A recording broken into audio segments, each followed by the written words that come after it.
বৈদেশিক বাতৰিৰ মাজলৈ ইতিমধ্যে আমি জনাইছো যে নিশা কালি দিনটোত মহানগৰীৰ ৰাজপথত জুবিন গাৰ্গক আগচি ধৰিছে ছজনীয়া এটা যুৱকৰ দলে লকডাউন আৰু সান্ধ্য মাজতে জুবিনক আক্ৰমণৰ চেষ্টা নিশাৰ ভাগত কিন্তু কোনে জুবিনক এনেদৰে অস্ত্ৰাব্য গালিগালাজ কৰিছিল তাক লৈ প্ৰশ্ন উত্থাপন হৈছে আৰু ইতিমধ্যে যিখন বাহনত যুৱকৰ দলটো আহিছে সেই বাহনখনৰ নম্বৰ আমাৰ হাতলৈ আহি পৰিছে AS01BY0675 এখন মাৰুতি গাড়ীত আহিছিল এই ছজনীয়া যুৱকৰ দলটো আৰু কাহিলিপাৰ গণেশ মন্দিৰ টাৰ্ণিং পইণ্টত 12:40 নিশাৰ ভাগতে আক্ৰমণ কৰাৰ বাবে উদ্যত হৈছিল আৰু ইতিমধ্যে জুবিন গাৰ্গে দিছপুৰ থানাত এখন এজাহাৰ দাখিল কৰিছে জুবিন গাৰ্গে দিছপুৰ থানাত এজাহাৰ দাখিল কৰিছে ঘটনা সন্দৰ্ভত ভগত দত্তপুৰত থকা এপাৰ্টমেণ্টলৈ গৈ আছিল তেওঁ আৰু সেই সময়তে আক্ৰমণৰ লক্ষ্য কৰি লৈছিল যুৱকৰ দলটোৱে ভগত দত্তপুৰত সেনাৰ্জি এপাৰ্টমেণ্টত থকা ঘৰলৈ ফ্লেটলৈ গৈ থাকোঁতে তেওঁক এনেদৰে ছজনীয়া যুৱকৰ দলটোৱে আগচি ধৰে মাৰুতি চিয়াজ বাহনত আহিছিল যুৱকৰ দলটো জুবিনৰ বাহনক আগভেটি ধৰি অস্ত্ৰাব্য গালিগালাজ পাৰে জুবিনক ঘটনা সন্দৰ্ভত ইতিমধ্যে দিছপুৰ থানাত এজাহাৰ দাখিল কৰিছে জুবিনে বগা ৰঙৰ মাৰুতি চিয়াজখনৰ নম্বৰ AS01BY0675 জুৰু তিনিআলিৰ ষ্টুডিঅ'ৰ পৰা নিশা ঘৰলৈ গৈ আছিল জুবিন নিশা 12:40 এখন FIR আমি দেখুৱাইছো যিখন ইতিমধ্যে জুবিন গাৰ্গে দিছপুৰ থানাত দাখিল কৰিছে এখন FIR আৰু য'ত ইতিমধ্যে তেওঁ উল্লেখ কৰিছে যে নিশা ভাগত তেওঁ কেনেদৰে যুৱকৰ দলটোৱে আগচি ধৰিছিল জুবিনৰ বাহন আগচি ধৰিছিল অস্ত্ৰাব্য গালিগালাজ কৰিছিল আৰু ইতিমধ্যে যিখন চিয়াজ বাহন বগা ৰঙৰ মাৰুতি চিয়াজ বাহন যিখনক তেওঁক আগচি ধৰি এনেদৰে অস্ত্ৰাব্য গালিগালাজ কৰিছিল সেই বাহনখনৰ নম্বৰ আমি পুনৰ জনাওঁ AS01BY0675 আৰু জানিব পৰা অনুসৰি আটাইকেইজন যুৱকৰ হাততে আছিল খুৰাৰ বটল অৰ্থাৎ খুৰাৰ আগিত মাতাল হৈ এনেদৰে যুৱকৰ দলটোৱে জুবিনক অস্ত্ৰাব্য গালিগালাজ কৰিছিল আৰু অভিযোগ উত্থাপন হৈছে যে ছজনীয়া এই যুৱকৰ দলটোৱে জুবিনক আক্ৰমণ কৰিবলৈ উদ্যত হৈছিল কেৱল গালিগালাজ কৰাই নহয় আক্ৰমণ কৰিবলৈ উদ্যত হৈছিল ইতিমধ্যে ঘটনাৰ সন্দৰ্ভত জুবিন গাৰ্গে নিশাই দিছপুৰ থানাত এজাহাৰ দাখিল কৰিছে জুৰুডৰ ষ্টুডিঅ'ৰ পৰা নিশা ঘৰলৈ গৈ আছিল তেওঁ ভগদত্তপুৰত থকা তেওঁ সেনাৰ্জি এপাৰ্টমেণ্টলৈ গৈ থকা অৱস্থাতেই সংঘটিত হৈছে এই ঘটনা আৰু এই ঘটনাৰ পিছতে দিছপুৰ থানাত এজাহাৰ দাখিল কৰিছে জুবিন গাৰ্গে শেহতীয়াভাৱে যিহেতু বিতৰ্কৰ আৱৰ্তত সোমাই পৰিছিল জনপ্ৰিয় শিল্পীগৰাকী আৰু ইতিমধ্যে কৃষি বিভাগৰ ব্ৰেণ্ড এম্বেচাডৰক লৈ যিহেতু বিভিন্ন লোকে তেওঁ সমালোচনা কৰিছিল বিভিন্নজনে ছ'চিয়েল মিডিয়াত আক্ৰমণ কৰিছিল হাৰ্টথ্ৰব জুবিন গাৰ্গক আৰু তাৰপিছতে এতিয়া আৰক্ষীয়ে তদন্ত অব্যাহত ৰাখিছে এই গাড়ীখন কাৰ আছিল বা এই বাহনখন নিশাৰ ভাগত কোনে লৈ আহিছিল সেই সন্দৰ্ভত আৰক্ষীয়ে আৰম্ভ কৰিছে অনুসন্ধান কিন্তু ইতিমধ্যে আমি জনাইছোঁ যে নিশা লকডাউনৰ সময়ছোৱাত কেনেদৰে জুবিন গাৰ্গক ছজনীয়া এই যুৱকৰ দলটোৱে আক্ৰমণ কৰিবলৈ উদ্যত হৈছিল তাক লৈ প্ৰশ্ন উত্থাপন হৈছে গণেশ মন্দিৰ টাৰ্ণিঙত নিশা কাহিলিপাৰা গণেশ মন্দিৰ টাৰ্ণিঙত 12:40 এই আক্ৰমণৰ ঘটনা ভগদত্তপুৰত থকা এপাৰ্টমেণ্টলৈ গৈ থাকোঁতে সংঘটিত হৈছে এই ঘটনাটি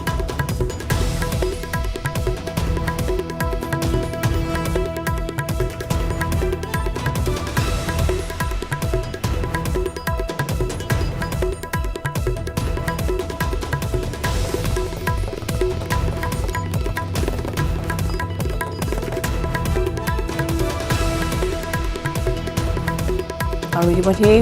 অভিযোগ উত্থাপন হৈছে যে জুবিনক গালিগালাজ কৰিছিল কেৱল গালিগালাজ কৰা নহয় এই যুৱকৰ দলটোৱে ৰাস্তাত কৰ্মত নিয়োজিত হৈ থকা কিছু বনুৱাক তেওঁলোকে আক্ৰমণ কৰিছিল অৰ্থাৎ গালিগালাজ কৰিছিল আৰু সেই কথাত বাধা দিবলৈ যোৱাৰ পিছতেই জুবিনকো অস্ত্ৰাব্য গালিগালাজ কৰিছিল জুবিনৰ লগত আছিল চালক আৰু দুজনকৈ দেহৰক্ষী জুবিনক শাৰীৰিকভাৱে অপদস্থ কৰাৰ অভিযোগ আহিছে উল্লেখ কৰিছে তেওঁ FIRখনত কোনোবা জনাইছো যে জুবিনৰ লগত আছিল চালক আৰু দুজনকৈ দেহৰক্ষীও আৰু জুবিনক শাৰীৰিকভাৱেও অপদস্থ কৰাৰ অভিযোগ FIRত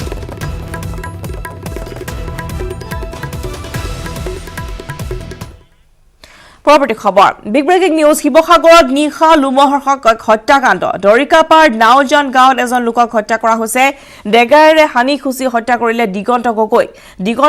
এটি 3 বছৰীয়া সন্তানৰ পিতৃ একেখন গাঁৱৰে মনদীপ চাংমাই নামৰ যুৱকে হত্যা কৰে দিগন্তক ঘৰুৱা কাজিয়াৰ ফলতে নিশংস হত্যাকাণ্ডৰ ঘটনা আৰক্ষীয়ে গ্ৰেপ্তাৰ কৰিছে হত্যাকাৰী মনদীপ চাংমাই মনদীপৰ পিতৃ মাতৃ ভগ্নী বৰদেউতাক পেহীয়েক আৰু ভিনি হেককো গ্ৰেপ্তাৰ কৰা হৈছে ধৃত আটাইকেইজনে হত্যাত সহযোগ কৰাৰ অভিযোগ উত্থাপন হৈছে পুনৰবাৰ জনাইছো শিৱসাগৰত নিশা এক লোমহৰ্ষক হত্যাকাণ্ড সংঘটিত হৈছে দৰিগাপাৰ নাওজান গাঁৱত এজন লোকক হত্যা ডেগাৰেৰে হানি খুচি হত্যা কৰিলে দিগন্ত গগৈ এটি 3 বছৰীয়া সন্তানৰ পিতৃ একেখন গাঁৱৰে মনদীপ চাংমাই নামৰ যুৱকজনে হত্যা কৰিছে দিগন্তক ঘৰুৱা কাজিয়াৰ ফলতে নৃশংস হত্যাকাণ্ড ঘটনা সংঘটিত হৈছে আৰু ইতিমধ্যে গ্ৰেপ্তাৰ কৰিছে হত্যাকাৰী মনদীপ চাংমাইক মনদীপৰ পিতৃ-মাতৃ ভগ্নী বৰদেউতাক পেহিয়েক আৰু ভিনি হেককো গ্ৰেপ্তাৰ কৰা হৈছে ঘটনা সন্দৰ্ভত আৰু ইতিমধ্যে ধৃত আটাইকেইজনে হত্যাত সহযোগ কৰাৰ অভিযোগ উত্থাপিত হৈছে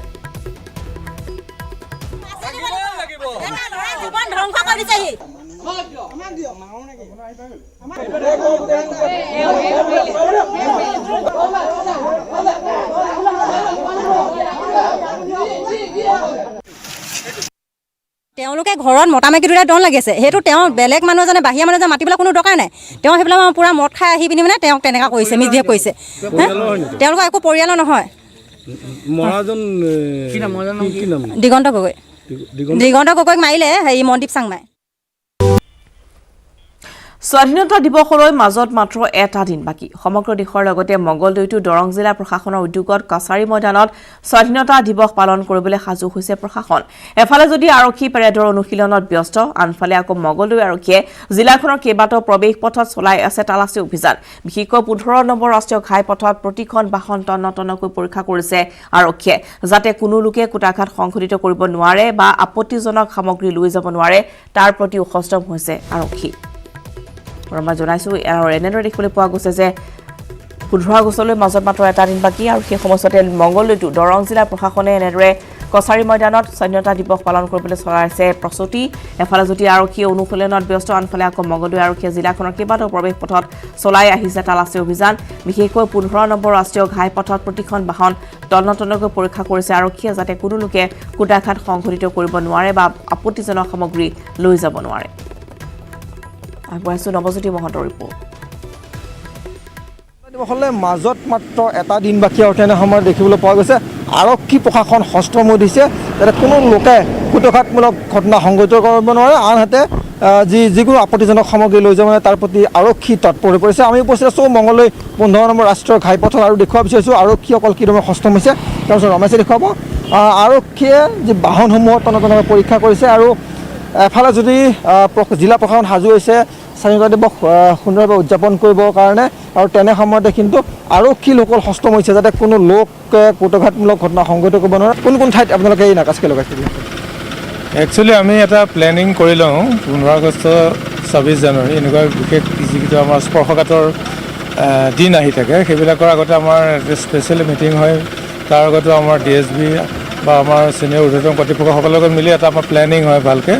আৰু যিবিলাকৰ জেগাত একচুৱেলি আমাৰ নাকা চেকিং কৰিব লাগে সেই পইণ্টবিলাক আমি বাছি উলিয়াওঁ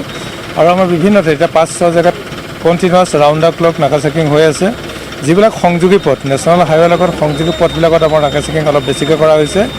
যিহেতু কণ্টিনিউৱাছ আমাৰ চেকিং থাকে কিন্তু একচুৱেলি স্পেচিয়েলি 15 আগষ্ট কাৰণে আমাৰ সম্পূৰ্ণ দৰং জিলাখনত বিশেষকৈ মঙ্গলদৈ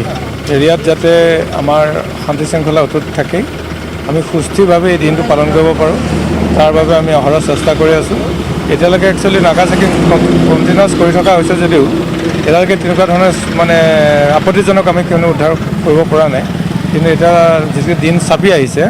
গতিকে আমাৰ নাকা চেকিঙো জোৰদাৰ কৰা হৈছে যথেষ্ট আমাৰ ফ'ৰ্চ ইউটিলাইজ কৰা হৈছে গতিকে আমি সাজু হৈছোঁ সম্পূৰ্ণৰূপে সাজু হৈছোঁ আৰক্ষী লোকৰ সাজু হৈছে আমি দেখুৱাইছোঁ 15 নম্বৰ ৰাষ্ট্ৰীয় ঘাইপথ আৰু 15 নম্বৰ ৰাষ্ট্ৰীয় ঘাইপথেৰে সংযোগী যি পথ যি পথসমূহত লৈকে পথসমূহৰ পৰা এই আন জিলালৈকে যোৱা যি পথসমূহ এই পথসমূহতো কিন্তু আৰক্ষীয়ে বাহনসমূহ তন্নতন্নকৈ পৰীক্ষা কৰিছে কি বস্তু চাইছে তেওঁলোকে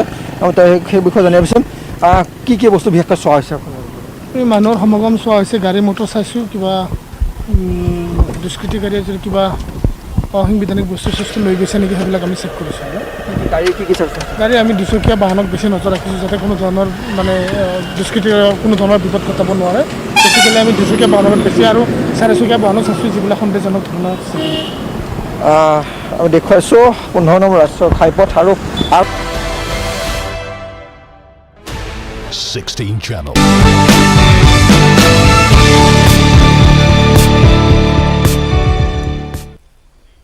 উঠিছো বাতৰিৰ মাজলৈ চীন প্ৰসংগত কি মনোভাৱ ভাৰতবাসীৰ নিউজ 18 প্ৰখ্যাত সমীক্ষাকাৰী সংস্থা পিপলছৰ সৈতে দেশজুৰি চলাইছিল এক বৃহৎ সমীক্ষা সেই সমীক্ষাৰ আধাৰতে চাহক আমাৰ এই প্ৰতিবেদন চীনৰ প্ৰসংগত কি মনোভাৱ দেশবাসীৰ নিউজ 18 প্ৰখ্যাত সমীক্ষাকাৰী সংস্থা পিপলছৰ সৈতে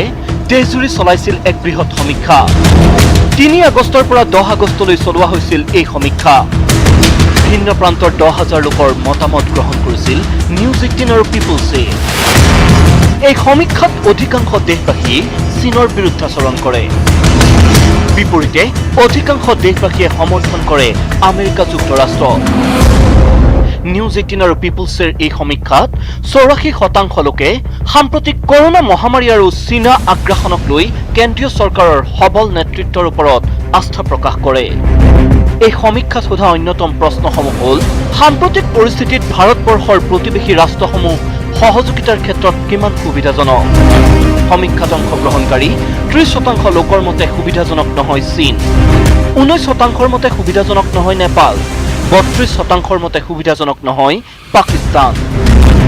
15% লোকৰ মতে সুবিধাজনক নহয় বাংলাদেশ 12% মতে সুবিধাজনক নহয় ভূটান দ্বিতীয়তে সমীক্ষাত সোধা হৈছিল ভাৰত আৰু ইয়াৰ প্ৰতিবেশী ৰাষ্ট্ৰসমূহৰ ভিতৰত কোভিড-19ৰ পৰিস্থিতিৰে মোকাবিলা কৰাত কোন সফল হৈছে ইয়াৰ উত্তৰত 25% মতে সফল হৈছে ভাৰত 20% মতে সফল চীন 12% মতে সফল নেপাল 10% মতে সফল পাকিস্তান 11% মতে সফল বাংলাদেশ 15% মতে সফল ভূটান আনহাতে সোধা হৈছিল বিশ্বব্যাপী কোভিড-19 মহামাৰী বিয়পোৱাৰ বাবে চীনক জগৰীয়া বুলি ভাবেনে 79% দেশবাসীয়ে কোভিড-19 মহামাৰীৰ বাবে জগৰীয়া কৰে চীনক 21% দেশবাসীৰ মতে কোভিড-19 মহামাৰীৰ বাবে জগৰীয়া নহয় চীন সমীক্ষাত সোধা হৈছিল ভাৰত চীন সীমা বিবাদৰ বাবে চীন দায়ী হয়নে যদি হয় কিয় সীমা বিবাদৰ বাবে 82% লোকে জগৰীয়া কৰে চীনক 18% এই সম্পৰ্কে আমি জ্ঞাত নহয় বুলি মত আগবঢ়ায় আনহাতে সোধা হৈছিল মহামাৰী আৰু সীমা বিবাদৰ বাবে ভাৰতে চীনৰ ওপৰত বাণিজ্যিক নিৰ্ভৰশীলতা হ্ৰাস কৰিব লাগেনে 77% লোকে চীনৰ ওপৰত বাণিজ্যিক নিৰ্ভৰশীলতা হ্ৰাস কৰিব লাগে বুলি মত আগবঢ়ায় 10% লোকৰ মতে মহামাৰী ভাৰত চীনৰ বাণিজ্যিক সম্পৰ্কৰ অন্তৰায় নহয় সমীক্ষাত সোধা হৈছিল শেহতীয়াকৈ বিশ্বজুৰি আৰম্ভ হোৱা শীতল যুদ্ধ সদৃশ পৰিস্থিতিত সমগ্ৰ বিশ্ব আমেৰিকা আৰু চীন দুটা ফৈদত বিভক্ত হৈছে এনে সময়ত ভাৰতে কোনো এটা ফৈদত থাকিব লাগেনে নে নিৰপেক্ষ হৈ থকা উচিত 44% দেশবাসীয়ে ভাৰতে আমেৰিকাৰ লগত মিত্ৰতা কৰাৰ পোষকতা কৰে 31% দেশবাসীয়ে ভাৰতে নিৰপেক্ষ হোৱাটো কামনা কৰে 14% নিশ্চিত নহয় বুলি মত আগবঢ়ায় 11% ভাৰতে চীনৰ লগত মিত্ৰতা কৰাৰ পোষকতা কৰে এনেদৰে চীন সম্পৰ্কত দেশবাসীৰ মতামত জানিবলৈ চলোৱা নিউজ 18 আৰু পিপলছৰ সমীক্ষাত পোহৰলৈ আহে অধিকাংশ দেশবাসীয়ে বিৰোধিতা কৰে চীনৰ লগতে দেশৰ নেতৃত্বৰ ওপৰত এতিয়াও আস্থা আছে অধিকাংশ ভাৰতীয়ৰ bureau report news 18 Assam north east আৰু ইতিমধ্যে আমি জনাইছো যে নিশা মহানগৰীৰ ৰাজপথত জুবিন গাৰ্গক আক্ৰমণৰ লক্ষ্য লৈছিল ছজনীয়া এটা যুৱকৰ দলে নিশা লকডাউন আৰু সান্ধ্য মাজতে জুবিনক আক্ৰমণৰ চেষ্টা কৰা হ'ল আৰু ইতিমধ্যে আমি জনাইছো যে শেহতীয়া ঘটনাৰ প্ৰভাৱ আছে নেকি এই ঘটনাৰ পিছতে প্ৰশ্ন উত্থাপন হৈছে কাহিলীপাৰা নিশা গণেশ মন্দিৰ টাৰ্ণিঙত 12:40 এই ঘটনা সংঘটিত হৈছে ভগদত্তপুৰত থকা এপাৰ্টমেণ্টলৈ গৈ থকা অৱস্থাতেই জুবিন গাৰ্গক চিনাৰ্জি এপাৰ্টমেণ্টলৈ গৈ থকা অৱস্থাতেই মাৰুতি চিয়াজত অহা ছজনকৈ যুৱকৰ দলে আগচি ধৰিছিল আৰু তেওঁক ইতিমধ্যে অশ্ৰাব্য গালি গালাজ পাৰিছে ঘটনাৰ সন্দৰ্ভত দিছপুৰ থানাত এজাহাৰ দাখিল কৰিছে জুবিন গাৰ্গে বগা ৰঙৰ মাৰুতি চিয়াজখনৰ নম্বৰ হৈছে AS01BY 0675 জুৰু তিনিআলিৰ ষ্টুডিঅ'ৰ পৰা নিশা ঘৰলৈ গৈ আছিল জুবিন আৰু জুবিনৰ লগত আছিল চালক আৰু দুজনকৈ দেহৰক্ষী কেনেদৰে এই ঘটনা সংঘটিত হ'ল এই ঘটনাত কোন জড়িত হৈ আছে অনুসন্ধান কি পৰ্যায়ত আগবাঢ়িছে অধিক তথ্য লাভ কৰিবৰ বাবে আমি কৈছো আমাৰ পোনপটীয়াকৈ সাংবাদিক গুঞ্জন কলিতাৰ কাষলৈ গুঞ্জন আপোনাৰ কাষলৈ আহিছো নিশা জুবিনক আক্ৰমণৰ লক্ষ্য কৰি লৈছে ছজনীয়া যুৱকৰ দলটোৱে সমগ্ৰ ঘটনা কেনেদৰে ক'ত সংঘটিত হৈছে পোনপটীয়াকৈ আপোনাৰ পৰা জানিব বিচাৰিছো চাওক, জুবিন গাৰ্গে যিখন FIR কপি দিছপুৰ আৰক্ষী থানাত দিছে, সেই FIRখনতে সকলোখিনি সবিশেষ স্পষ্টকৈ লিখা আছে যে নিশা 12:40 তেওঁ জু তিনিআলিৰ পৰা তেওঁ গৃহ অভিমুখে গণেশগুৰি অভিমুখে গণেশ মন্দিৰ হৈ তেওঁ ভগদত্তপুৰ অভিমুখে গৈ আছিল আৰু তেনে সময়তে সেই ঘটনাটো সংঘটিত হৈছিল। বগা ৰঙৰ এখন চিয়াজত 6জন লোক উঠি আহিছিল আৰু তেওঁলোকে জুবিন গাৰ্গৰ বাহনখন অভাৰটেক কৰি তাৰপিছত তেওঁলোকে বিতৰ্কত লিপ্ত হৈছিল। জুবিন যেতিয়া বাহনৰ পৰা ওলাই আহিছিল, জুবিনক লৈ অভব্য আচৰণ কৰিছিল, অশালীল মন্তব্য কৰিছিল আৰু সেই ঘটনাৰ পিছতে জুবিন গাৰ্গে নিজৰ তেওঁৰ অধিবক্তাক লৈ আহি দিছপুৰ থানাত সেই 6জন লোকৰ বিৰুদ্ধে গোচৰ তৰিছে। এতিয়া আমি প্ৰাথমিক যি খবৰ লাভ কৰিছোঁ, যিটো নম্বৰ আমাৰ টিভি পৰ্দাৰ দৰ্শকসকলে প্ৰত্যক্ষ কৰিছে, তাৰ গৰাকী আমি বিচাৰ কৰোঁতে ওলাইছে যে হীৰকজ্যোতি ৰাজবংশী। হীৰকজ্যোতি ৰাজবংশী এই কাণ্ডত জড়িত আছে নেকি বা হীৰকজ্যোতিৰ লগত আন 6জন কোন, সেয়া এটা ডাঙৰ প্ৰশ্ন। তাতকৈও ডাঙৰ প্ৰশ্ন, গুৱাহাটী মহানগৰীত চলি আছে নৈশ কাৰফিউ। নিশা সকলো ধৰণৰ বাহন চলাচলৰ জৰুৰী সেৱাত বাহিৰে সকলো ধৰণৰ বাহন চলাচলত বাধা, কিন্তু তাৰ পিছতো কেনেধৰণে এখন চিয়াজত 6জন লোক উঠি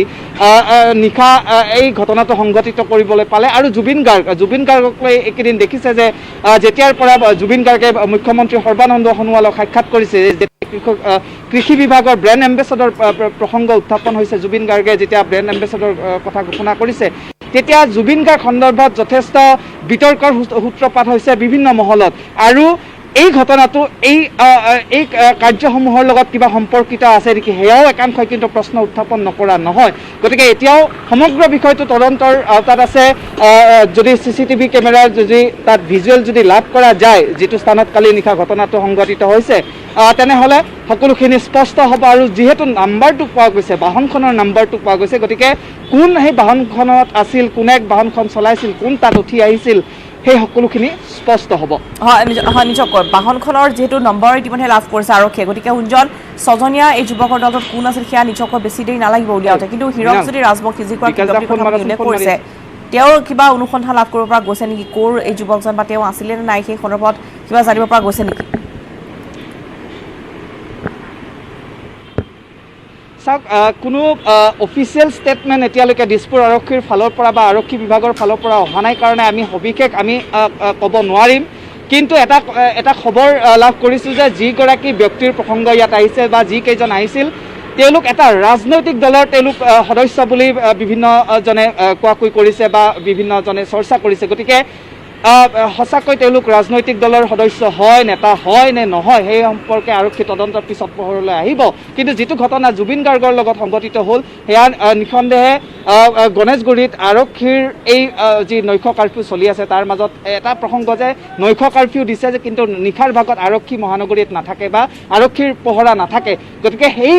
যি একাংশই অভিযোগ উত্থাপন কৰি আহিছিল, সেই অভিযোগকে সত্য প্ৰমাণিত কৰি গুৱাহাটী মহানগৰীত খুব জুবিন গাৰ্গৰ লগতে এই ঘটনা সংঘটিত হৈছে। আৰু আমি বৰ্তমান উপস্থিত আছোঁ দিছপুৰ আৰক্ষী থানাত। গতিকে আৰক্ষীয়ে কেনেধৰণৰ মন্তব্য কৰে, আৰক্ষী অফিচিয়েল ষ্টেটমেণ্ট তেওঁলোকে কি দিব বা এই সমগ্ৰ অনুসন্ধান প্ৰক্ৰিয়াত তেওঁলোকৰ কিমান সময় প্ৰয়োজন হ'ব, এয়া সকলো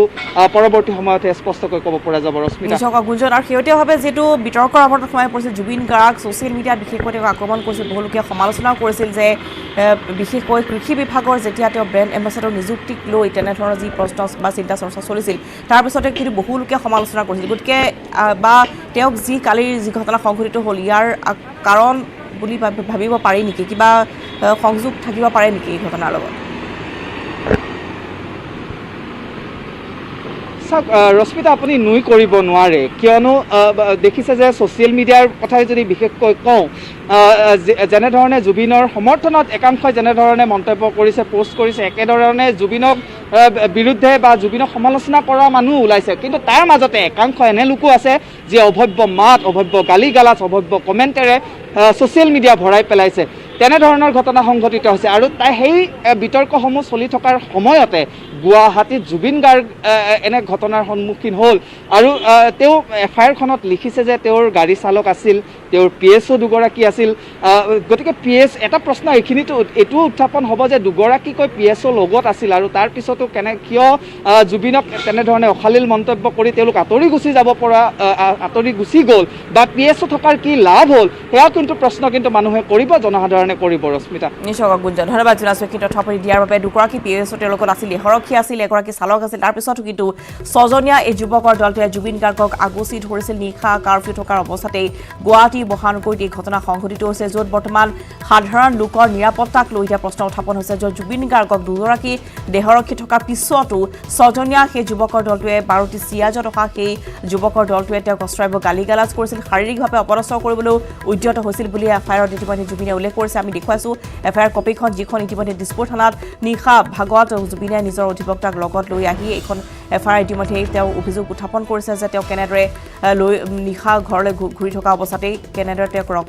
ৰখোৱা হ'ল বাহনখন আৰু ৰখাৰ পিছতে অতি অস্ত্ৰাইব গালি গালাজ কৰা হ'ল লগতে তেওঁক আগভেটি ধৰি শাৰীৰিকভাৱে অপদস্থ কৰিবলৈ চেষ্টা কৰিছিল বুলিও তেওঁ ইতিমধ্যে এই অভিযোগ উত্থাপন কৰিছে কিন্তু বৰ্তমান যিহেতু গুঞ্জনে কৈছে যে এটা ৰাজনৈতিক দলৰ সদস্য বুলি ইতিমধ্যে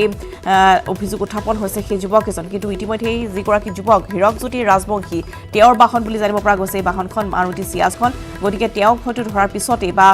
যিগৰাকী ব্যক্তি আছে নাম সাঙুৰ খাইছে তেওঁক ধৰাৰ পিছতেই এই সমগ্ৰ ঘটনাত কোন কোন জড়িত হৈ আছিল এই বাহনখনত কোন কোন লোক আহিছিল সেয়া নিশ্চয়কৈ আৰু সেই অনুসন্ধানত পোহৰলৈ আহিব